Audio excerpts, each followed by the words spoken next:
आज आपण कर्नाटक राज्याचे स्वातंत्र्य सैनिक व उत्तराधिकारी आणि हावेरी आणि बेळगाव जिल्ह्याचे सगळे स्वातंत्र्य योद्ध्याचे उत्तराधिकारी आम्ही सर्व आज येऊन सरकारकडे मागणी करतो की आमच्या सरकारी त्यांच्या स्वातंत्र्य सैनिकांच्या मुलांना यांना घरच्या ह्यांना कामामध्ये नोकरीमध्ये नोकरी नाही आहे आणि त्यांना फार हालत त्यांची झालेली आहे।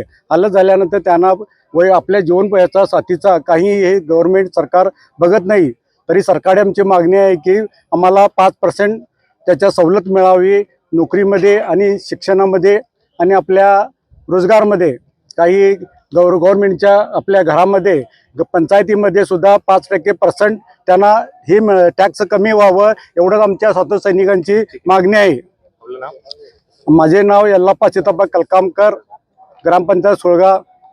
ರಾಜ್ಯ ಸ್ವಾತಂತ್ರ್ಯ ಯೋಧರ ಮತ್ತು ಉತ್ತರಾಧಿಕಾರಿಗಳ ಸಂಘ ಹಾವೇರಿ, ಬೆಳಗಾವಿ ಜಿಲ್ಲಾ ಸ್ವಾತಂತ್ರ್ಯ ಯೋಧರ ಮತ್ತು ಉತ್ತರಾಧಿಕಾರಿಗಳ ಸಂಘ ಬೆಳಗಾವಿ ಇವರ ಸಂಯುಕ್ತ ಆಶ್ರಯದಲ್ಲಿ ನಾವು ಇವತ್ತು ಸರ್ಕಾರದಲ್ಲಿ ಆಗ್ರಹ ಮಾಡಲಿಕ್ಕೆ ಶಾಂತಿಯುತ ಹೋರಾಟವನ್ನು ಮಾಡ್ತಾ ಇದ್ದೇವೆ, ಸತ್ಯಾಗ್ರಹವನ್ನು ಮಾಡ್ತಾ ಇದ್ದೇವೆ।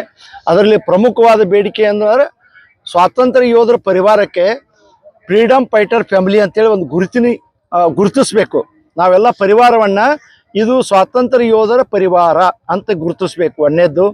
ಎರಡನೇದು ಅವರ ಉತ್ತರಾಧಿಕಾರಿಗಳಿಗೆ ಅಂದರೆ ಮಕ್ಕಳು ಮರಿಮಕ್ಕಳಿಗೆ ಈ ರೋಜ್ಗಾರದಲ್ಲಿ ಅಂದರೆ ನೌಕರಿಯಲ್ಲಿ ಶೈಕ್ಷಣಿಕದಲ್ಲಿ 5% ಅವರಿಗೆ ಪ್ರಾತಿನಿಧ್ಯ ಕೊಡಬೇಕಂತೇಳಿ ನಮ್ಮ ಬೇಡಿಕೆ ಇದೆ। ಆಮೇಲೆ ಮೂರನೇ ಬೇಡಿಕೆ ಅಂದ್ರೆ ಸ್ವಾತಂತ್ರ್ಯ ಯೋಧರ ಪೂರ್ವ ಉತ್ತರಾಧಿಕಾರಿಗಳಿಗೆ ಬಸ್ನಲ್ಲಿ ಪ್ರವಾಸ ಮಾಡಲಿಕ್ಕೆ ಫ್ರೀ ಪಾಸ್ ಕೊಡಬೇಕು। ಆಮೇಲೆ ಪರಿವಾರಕ್ಕೆ ಮತ್ತು ಉತ್ತರಾಧಿಕಾರಿಗಳಿಗೆ ಗುರುತಿನ ಚೀಟಿ ಕೊಡಬೇಕು, ID ಕೊಡಬೇಕು ಅವರಿಗೆ, ಇದು ಸ್ವಾತಂತ್ರ್ಯ ಯೋಧರ ಉತ್ತರಾಧಿಕಾರಿಗಳು ಅಂತೇಳಿ। ಆಮೇಲೆ ಸಾಕಷ್ಟು ನಿವೇಶನಗಳು, ಸಾಕಷ್ಟು ಬೇರೆ ಬೇರೆ ಯೋಜನೆಯೊಳಗೆ ಸ್ವಾತಂತ್ರ್ಯ ಯೋಧರಿಗೂ ನಿವೇಶನ ಕೊಡಬೇಕು। ಅಂದ್ರೆ ನಗರದೊಳಗೆ ಬುಡಾ ಪ್ಲಾಟ್ ಇರ್ತಾವ, ಬೇರೆ ಬೇರೆ ಆ ನಗರ ಪ್ರಾಧಿಕಾರದಿಂದ ಕೊಡ್ತಾ ಇರ್ತಾರಲ್ಲ, ಅಂಥದ್ರೊಳಗೆ ಸ್ವಾತಂತ್ರ್ಯ ಯೋಧರಿಗೂ ಕೂಡ ಕೆಲವು ಪರ್ಸೆಂಟೇಜ್ 5%, 10% ಆ ಸ್ವಾತಂತ್ರ್ಯ ಯೋಧರ ಉತ್ತರಾಧಿಕಾರಿಗಳಿಗೆ ನಿವೇಶನ ಕೊಡುವಂಥ ಯೋಜನೆ ಮಾಡಬೇಕು। ಹಿಂಗೆ ಭಾಳಷ್ಟು ಯೋಜನೆಗಳನ್ನು ಬೇರೆ ರಾಜ್ಯದೊಳಗೆ ಕೊಟ್ಟಿದ್ದಾರೆ।